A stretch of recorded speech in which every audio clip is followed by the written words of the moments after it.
ही साथियों, उत्तर प्रदेश में विधानसभा चुनाव को लेकर आगाज हो चुका है।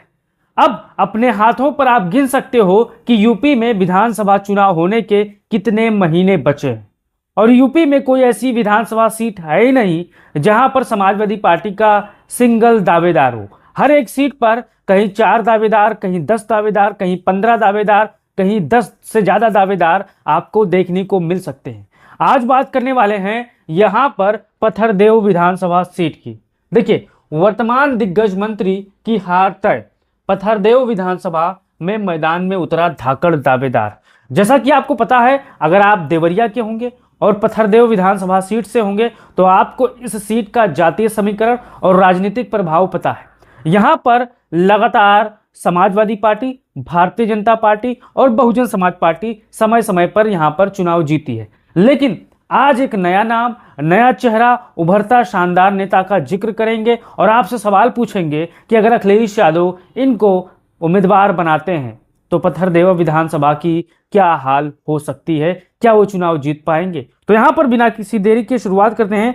पहले आप जान लीजिए कि जो पत्थरदेवा विधानसभा सीट है वो यहाँ पर उस पर जातीय की आबादी कितनी है। जैसा कि आपको पता है, हर सीट पर जातीय समीकरण हावी होता है और हर दल जातीय समीकरण को ध्यान में रखते हुए टिकट वितरित करता है। इस चीज को आपको ध्यान रहे। लेकिन यहाँ पर अनुमानित जो जातीय समीकरण है मैं आपको बताने की कोशिश कर रहा हूँ। देखिए, प्रमुख जातियों के मतदाताओं की संख्या। अब देखिए, अनुसूचित जाति एससी की लगभग 63,000 आबादी है और मुस्लिम की आबादी लगभग 60,000 है। सैथवार ओबीसी की आबादी लगभग यहाँ पर 37,000 है। वैश्य समाज की आबादी के लगभग 32,000 है। यादव समाज की आबादी एकदम 25,000 है और ब्राह्मण स्वर्ण की आबादी लगभग यहाँ पर 19,000 है। क्षत्रिय ठाकुर की आबादी लगभग यहाँ पर 13,000 है। ये आंकड़ा मैंने आपको इसलिए बताया है क्योंकि यहाँ पर आपको समझ में आ जाए कि जो पत्थरदेवा विधानसभा सीट है इस पर जातीय समीकरण क्या है और यहाँ पर कौन कौन सी जाति के को अगर यहाँ पर बसपा, सपा और भाजपा टिकट देती है तो माहौल क्या हो सकता है। अब यहाँ पर जो जातीय समीकरण है मैंने आपको अनुमानित तौर पर बताया है। ये आंकड़ा पुराना है।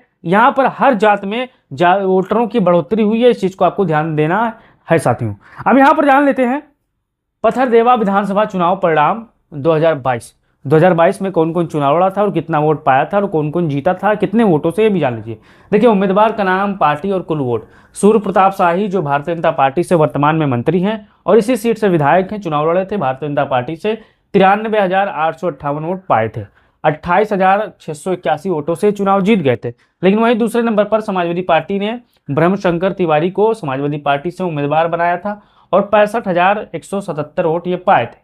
अब वहीं तीसरे नंबर पर परवेज आलम जो बहुजन समाज पार्टी से चुनाव लड़े थे वो 33,667 वोट पाए थे।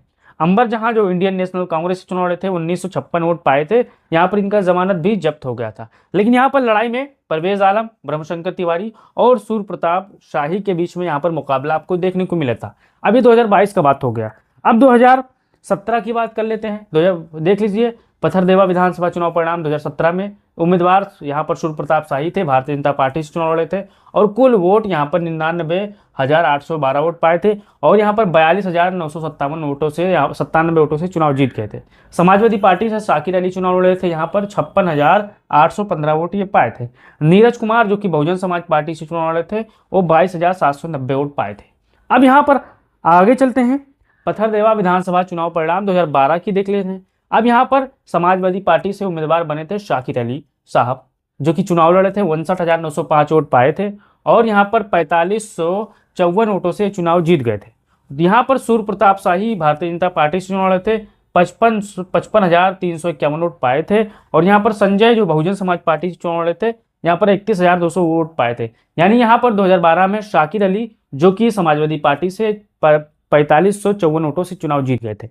अब बात आती है कि शाकिर अली है कौन और कौन ऐसा जो दावेदार है, उनका नाम क्या है और शाकिर अली से उनका क्या रिश्ता है, ये भी मैं आपको बताने की कोशिश करूंगा। अब ये तस्वीर देखिए, यहाँ पर शाकिर अली साहब जो पूर्व विधायक थे पत्थरदेवा के, वो आप इनको पहचान गए होंगे। अगर आप इनके विधानसभा सीट से होंगे तो आप इनके बारे में जरूर बताइएगा। अब वहीं दूसरी तरफ परवेज आलम जो कि बहुजन समाज पार्टी से चुनाव लड़े थे, तीसरे नंबर पर थे। अब वो समाजवादी पार्टी में शामिल हो गए। लगातार मजबूती के साथ जनता के बीच में संघर्ष कर रहे हैं और हमारे जितने भी इस विधानसभा सीट के होंगे, देवरिया के होंगे, पत्थरदेवा के होंगे या देश दुनिया से कहीं भी वीडियो देख रहे होंगे, आप बताइए कि अगर अखिलेश यादव 2027 के विधानसभा चुनाव में देखिए हर एक सीट पर कई दावेदार हैं, हर एक सीट पर 4, 5, 6, 7, 8, 9, 10, 10, 12, 12, 15, 15, 20, 20 दावेदार हैं। तो यहाँ पर शाकिर अली भी उसमें देखें। तो अगर अखिलेश यादव परवेज आलम पर भरोसा जताते हैं तो यहाँ पर पथरदेवा विधानसभा सीट का क्या हो सकता है चुनावी परिणाम, आप इसे कैसे देखते हो बताइएगा। लेकिन यहाँ उससे पहले एक चीज और जान लीजिए। यहाँ पर देखिए ये 2024 के लोकसभा चुनाव का आंकड़ा है पथरदेवा विधानसभा का। यहाँ पर आप देख सकते हो उम्मीदवार, पार्टी और पथरदेवा में वोट। देखिए अखिलेश प्रताप सिंह कांग्रेस से चुनाव लड़े थे, जो कि देवरिया लोकसभा सीट यहाँ पर कांग्रेस के खाते में आई थी गठबंधन में। इस चीज को आपको ध्यान देना है। अखिलेश प्रताप सिंह कांग्रेस से चुनाव लड़े थे, 97,035 वोट पाए थे। शशांक मणि त्रिपाठी जो कि भाजपा से चुनाव लड़े थे, 91,274 वोट पाए थे। संजय यादव जो बसपा से चुनाव लड़े थे, 6792 वोट पाए थे। और यहाँ पर नोटा शेष था। लेकिन यहाँ पर आंकड़ों की माने तो यहाँ पर पथरदेव में कांग्रेस की अखिलेश प्रताप सिंह ने भाजपा के शशांक मणि त्रिपाठी को लगभग 5761 वोटों से यहाँ पर पीछे छोड़ दिया था। यानी अगर बात किया जाए पथरदेव विधानसभा सीट की तो इंडिया गठबंधन, अखिलेश प्रताप सिंह, कांग्रेस पार्टी, समाजवादी पार्टी, पथरदेव विधानसभा सीट आज के डेट में बढ़त में है। तो अगर आप इस सीट के होंगे तो अपना राय इसको लेकर दीजिएगा और बताइएगा कि सबसे मजबूत वो कौन सा दावेदार है जो अगर अखिलेश यादव उनको मौका देते हैं तो क्या हो सकता है, आप इसे कैसे देखते हो, आपका क्या राय है, अपना राय दीजिए और वीडियो को शेयर करिए और तमाम साथियों तक फैलाइए ताकि उनका राय मिल सके। जय हिंद।